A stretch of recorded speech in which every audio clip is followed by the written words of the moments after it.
Good morning, everybody. It's me, Mitch, and welcome to Morning Coffee with Mitch. Drink it if you got it.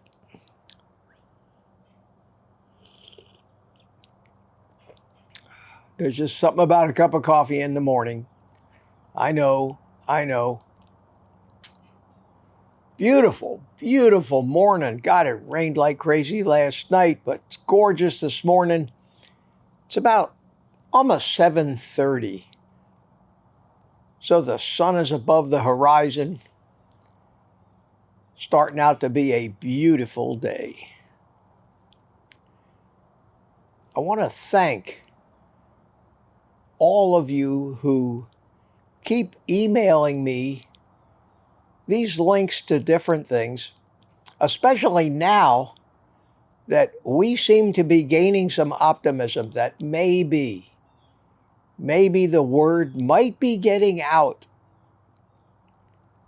about the health problems we're having and the magnitude of their importance in this country. And everybody's getting a little excited about it. RFK, Casey and Kaylee Means, Megyn Kelly had a big piece on it. Tucker Carlson is doing these things. And we're here and we're saying to ourselves, finally they're going to get the message and they're going to fix everything. Happy days, it's going to be brilliant. We're going to elect the right people. They're going to clean house, throw everybody out of Washington, D.C., replace them with honest people. We're going to close down all the drug companies and we're going to stop the food companies from researching how to make foods more and more addictive. We're going to make them fire all their scientists. Oh man, we're going to go into all the supermarkets and the stores with backhoes. We're going to clean out all of that crap. We're going to fix America's health. It's going to be a beautiful thing. It's going to be a beautiful, beautiful thing. You just wait. Yeah, that's what's going to happen.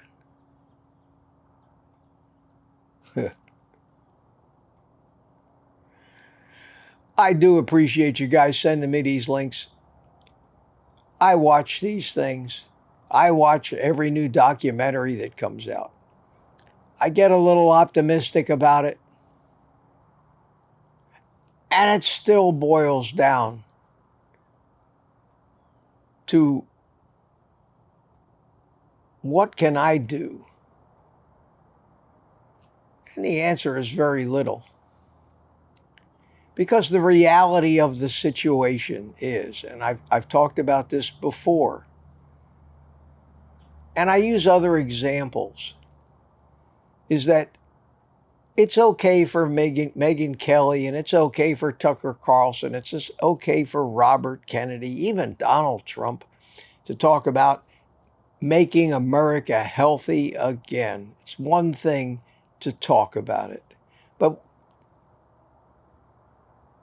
we've heard that tune before many, many, many times. We heard that tune back in the early 1900s about alcohol. And we got our government all riled up and they started making laws and they came up with prohibition. And everybody was celebrating, yes, no more drunks wandering the streets at night. We've solved our problem. But they failed to account for one tiny little detail. You can't legislate away an alcoholic's addiction to alcohol. When people are addicted to substances, they will always figure out a way to get them. we got all excited when somebody, some rocket scientist in Washington, D.C., decided to come up with the war on drugs. Remember that? The war on, not only are we going to stop all this drug use in this country, we're declaring war.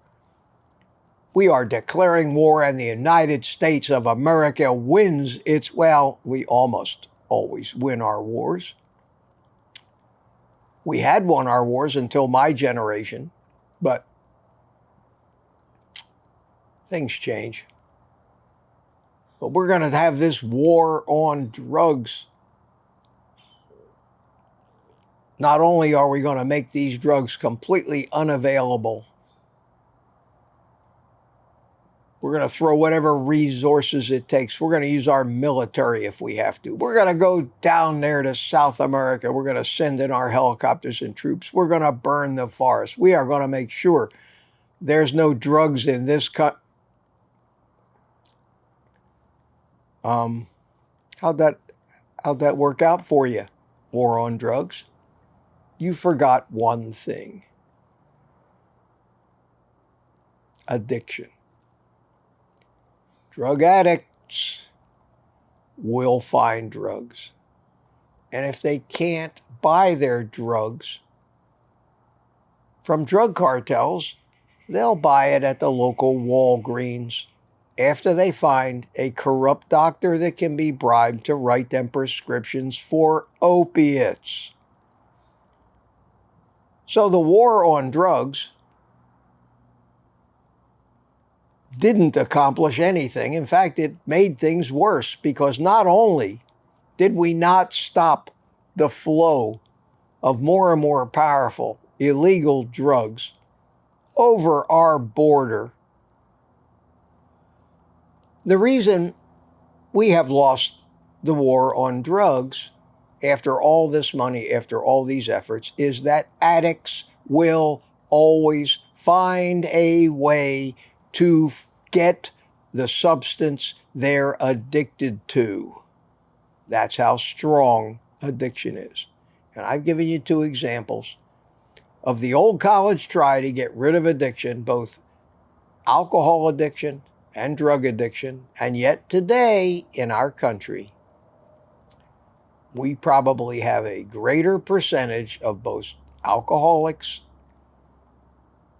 drug addicts, especially prescription drug addicts, than we've ever had, despite the massive amounts of money. Why?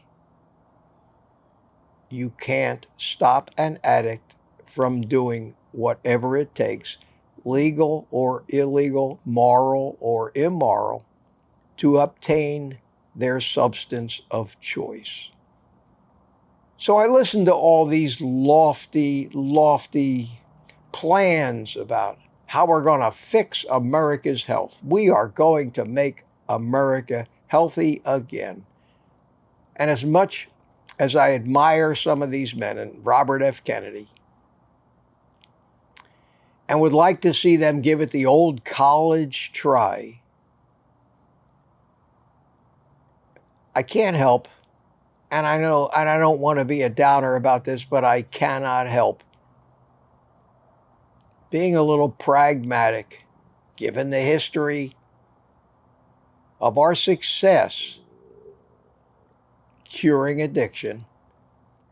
I can't be very optimistic about any chance of success in fixing this problem, not only in my lifetime, but maybe in my children's or even grandchildren's lifetimes.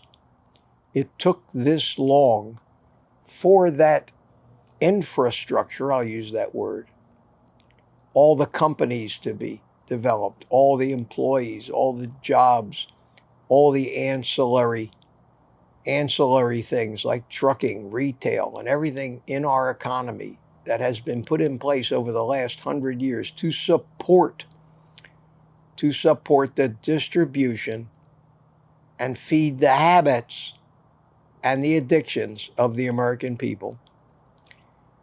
The medical system, which has grown and grown and grown, and now consumes a huge portion of our GNP.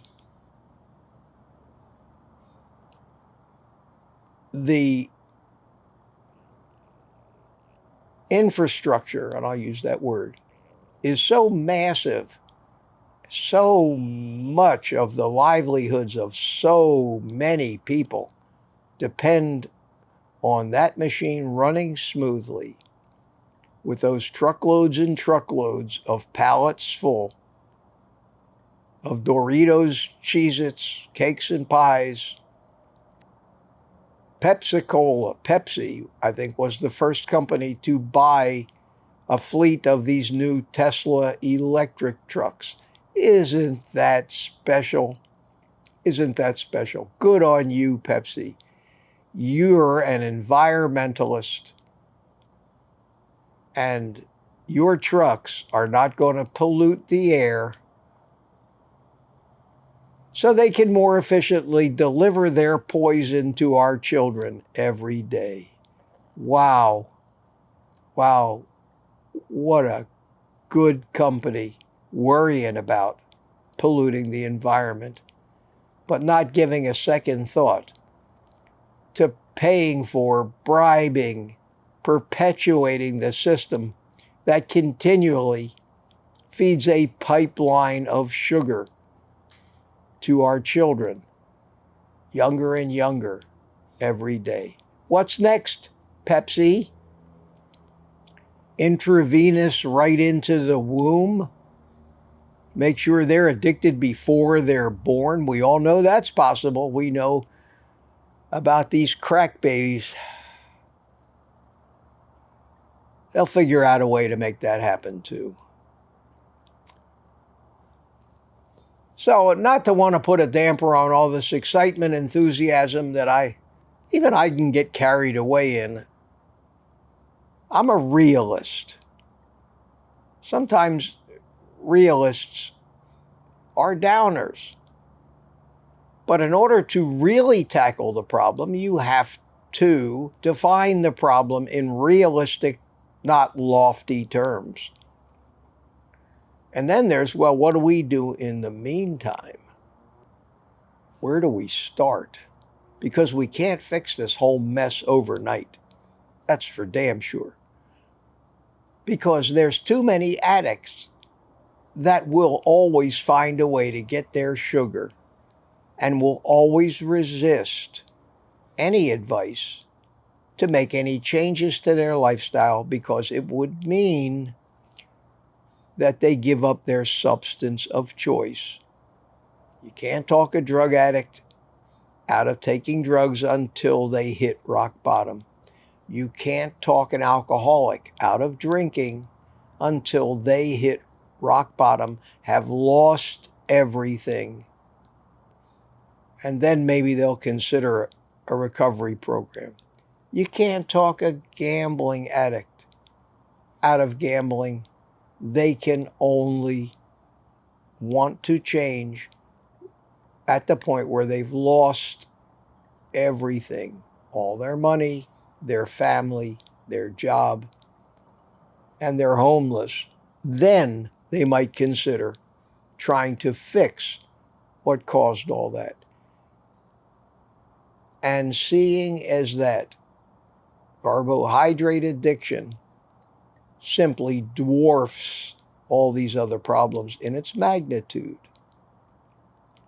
we are not going to get people to react any differently when we try to take away their drug of choice. They will fight like hell. Not only will the companies that sell this shit to us fight, but the people who buy it will fight just as hard. And these people, unfortunately, also vote. And I see, if we do start making attempts to clean up this horrible, horrible, sugar-driven society that we have, that our biggest enemy, especially when the political speeches start flying, is not going to be the drug companies. It's not going to be the food companies. It's not going to be the establishment medical companies. It's going to be an army of the consumers and addicts of these products that haven't hit rock bottom yet, haven't gotten sick enough yet, haven't gotten fat enough yet, haven't been diabetic enough yet, until each one of what might be more than 80% of the American population hits rock bottom.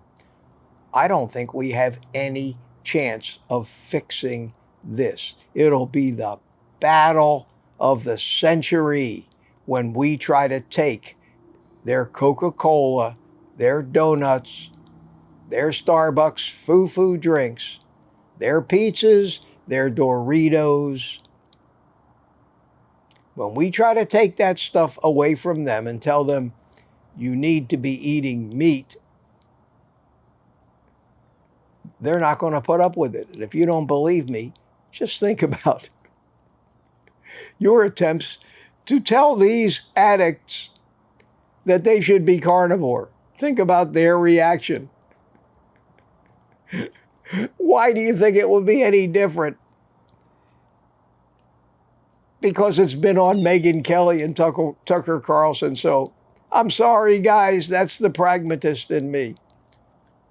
And the answer is, no matter what I think of, I don't think it's going to work.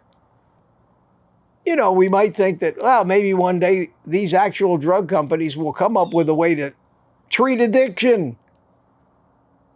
But then that'll be just like any other drug. People won't want to take that drug. They'll keep running for the drugs that'll make them lose weight. They want to lose weight, but they don't want to give up their sugar. Simply because we as human beings just get too much pleasure out of it. And we don't want to give up things that give us pleasure, especially things that we are physiologically addicted to. For me, at 77 years old, I have determined that for the course of my own life, and I'm trying like hell to get my grandchildren are a lost cause. You can't tell them anything. They're already much smarter than you. My grandchildren are in their early 20s. And of course, neither one of them is 25 yet. Neither one of them has a fully developed brain yet. But damn if those two kids don't know one hell of a lot more than their old grandfather. But my kids, at least, in their 50s, might grasp this concept. And that concept is that we carnivores, our most important priority is to ensure, at least, if nothing else, in this sea of crap food, somehow a continued, uninterrupted, and maybe even healthier supply of meat and animal products. If the Robert F. Kennedys and the Donald Trumps and the Megyn Kellys and the Tucker Carlsons and the Casey and Kaylee Means, and if any of these people are going to make a scratch or a dent in the surface of solving this problem, the first and immediate step that has to happen is a focus on animal agriculture, sustainable animal agriculture. And if any effort is made by any of these people that get into power to make legislative changes, to fix things in Washington, the first things I think that we need to attack are get rid of the people who decide the subsidies that the government pays to the food industry, which now all go to tobacco crops, believe it or not. None of it goes to the meat industry. That needs to change. We need to make the meat industry a more profitable business. And if we're going to make any regulations, I think it should be on the line of sustainability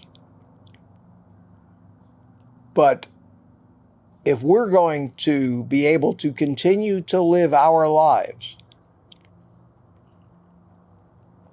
as carnivores,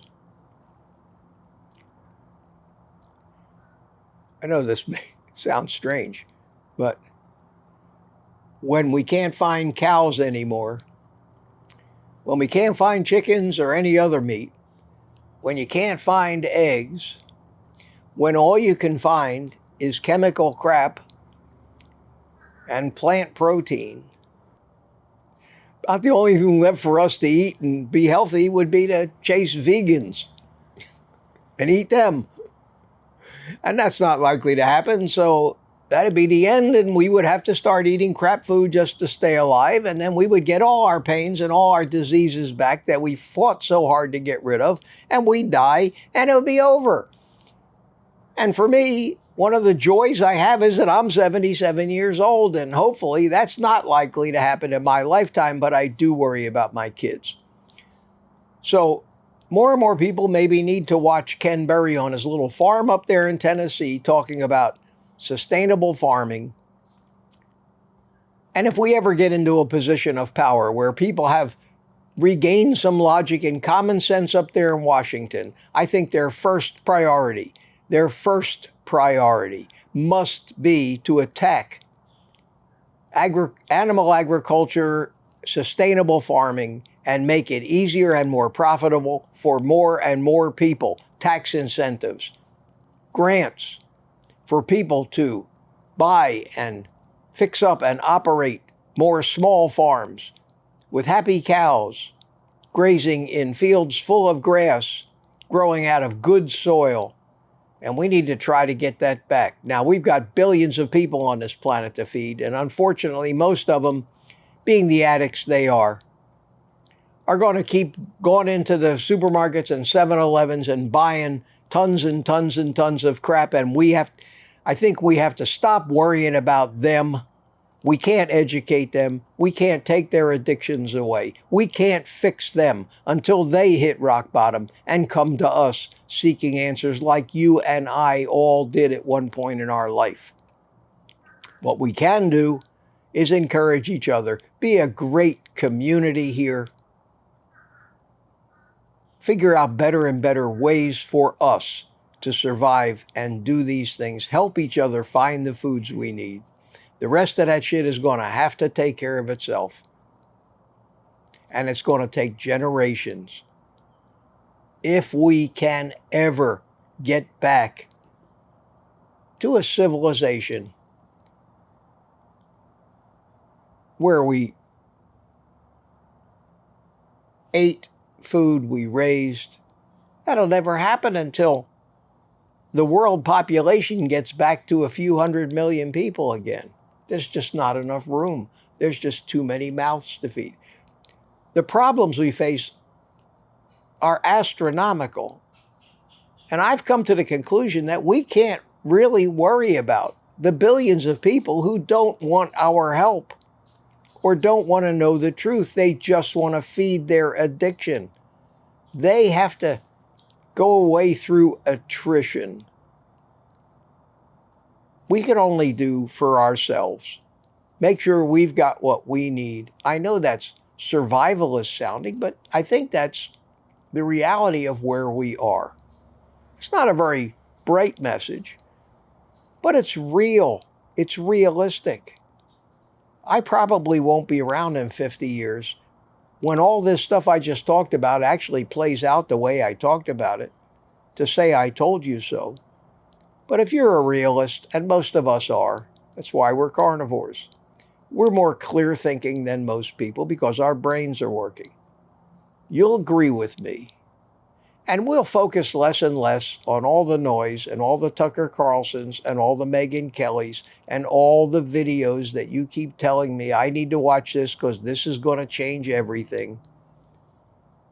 And accept the fact that until we actually figure out some way to make that addiction go away, certainly without drugs, the addicts are going to get what they want. And the people who supply the addicts will always find a way to get it to them Alcohol addiction and drug addiction are certainly proof of that. With that note, it's not a good one, but I think it's a path we need to take for us to be able to continue to do what we do and be healthy and at least enjoy our own lives and do what we can to influence the few people that are actually willing to listen to us. Hopefully, some of those few people might even be people we love. But even that is such a challenge because they're addicts. See you tomorrow morning, everybody.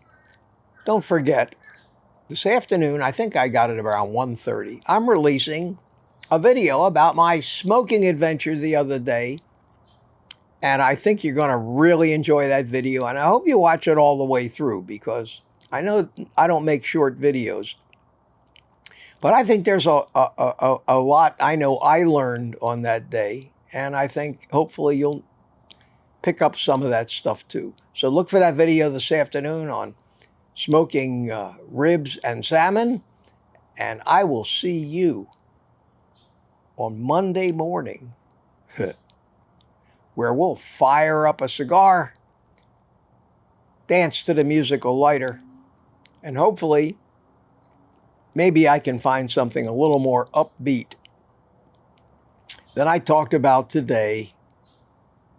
I think today was just a dose of reality.